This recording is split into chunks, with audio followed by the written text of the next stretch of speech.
जहां एक और शासकीय स्कूलों में बच्चों की उपस्थिति लगातार चिंताजनक होती जा रही है, वहीं नर्मदापुरम जिले की सिवनी मालवा के लही गांव के एक प्राइमरी स्कूल के शिक्षक अन्य स्कूलों के लिए उदाहरण प्रस्तुत कर रहे हैं। यहां के बच्चों में गजब का जोश दिख रहा है। शिक्षक संजू बारंगे को लही प्राइमरी स्कूल का प्रभार दिया गया है। शिक्षक में पढ़ाने का गजब का जज्बा है। यहाँ तक कि स्कूल से गैर हाजिर विद्यार्थियों को वे उनके घर जाकर ढोल बजाकर स्कूल लेकर आते हैं। शिक्षक संजू बारंगे बताते हैं कि जब मुझे लही प्राइमरी स्कूल का प्रभार दिया गया था, स्कूल की स्थिति बंद होने की थी। सिर्फ स्कूल में 6 बच्चे थे। मैंने गांव में जाकर ग्रामीणों से बात की और उनसे बच्चों को स्कूल भेजने का निवेदन किया। अब स्कूल में 25 बच्चे हैं और 5 और आने वाले हैं। शुरू में बच्चे स्कूल नहीं आते थे तो हम ढोल बजाते हुए उनके घर जाते थे और उन्हें लेकर आते थे। आज भी जिस दिन उपस्थिति कम होती है तो हम ढोल लेकर जाते हैं और उनके घर के सामने जाकर ढोल बजाते हैं। तो बच्चों के आसपास के लोग उनके परिजनों को बच्चों को स्कूल भेजने का बोलते हैं तथा उन बच्चों को स्कूल लेकर आते हैं। शिक्षक संजू बारंगे अपने खास अंदाज के लिए गांव में प्रसिद्ध हैं। खास बात यह है कि जब भी अनुपस्थित बच्चों के घर उन्हें लेने जाते हैं तो उनके साथ ढोल और स्कूल के तमाम बच्चे होते हैं। इसके बाद गांव में घर घर जाकर पेरेंट्स को जागरूक किया जाता है। बच्चों का नाम लेकर शिक्षक उनके माता पिता से कहते हैं कि उसे स्कूल भेजो।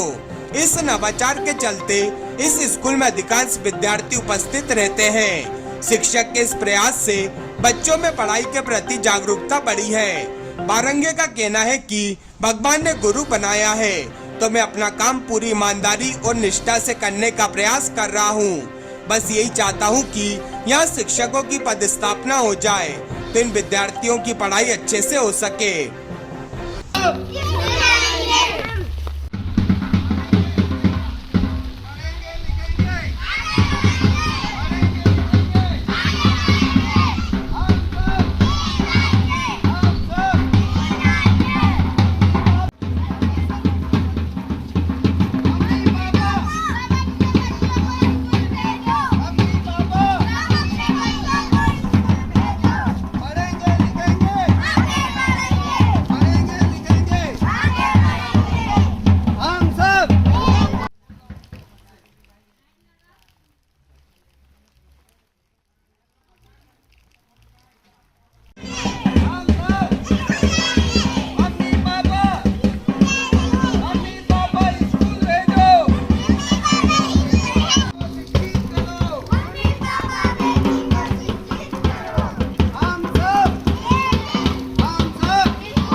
क्या नाम है आपका और आप कहाँ पर शिक्षक हैं?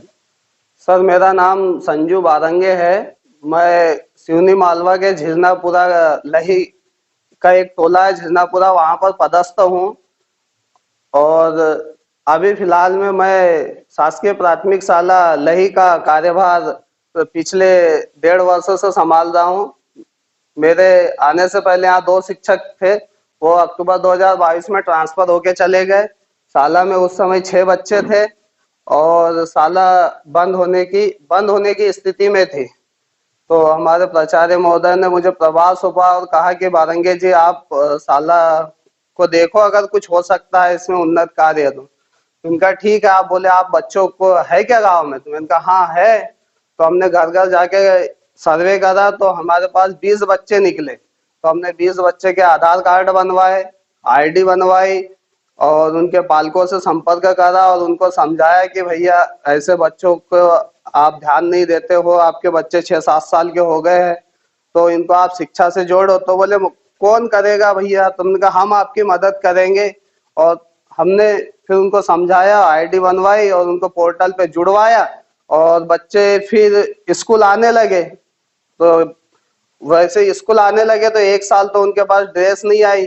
फिर पालकों ने पैसा इकट्ठा जमा करके थोड़ा थोड़ा और ड्रेस आई, किताब शासन की ओर से मिल गई। फिर इस वर्ष उनके सभी बच्चों के लिए ड्रेस आ गई, किताब आ गई शासन की ओर से। अब बच्चों की स्थिति शुरू में क्या थी कि बच्चे आते नहीं थे, डरते थे स्कूल आने के लिए। तो हमने गांव वाले के सहयोग से और इनको एक सुझाव दिया कि क्यों ना हम इनको ढोल बजाकर इनके घर घर जाकर इनको हम बुलाया जाए। तो गांव वाले ने भी मान लिया, बोले ठीक है भैया, आपको जैसा करना है आप कर सकते हो।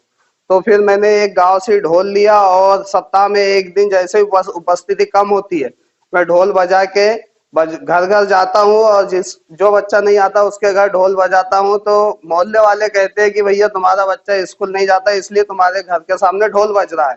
तो बोले तुम क्यों नहीं भेजते हो, जब माँ साहब इतनी मेहनत कर रहे हैं पढ़ाने में तो आप अपने बच्चे क्यों नहीं भेजते हो।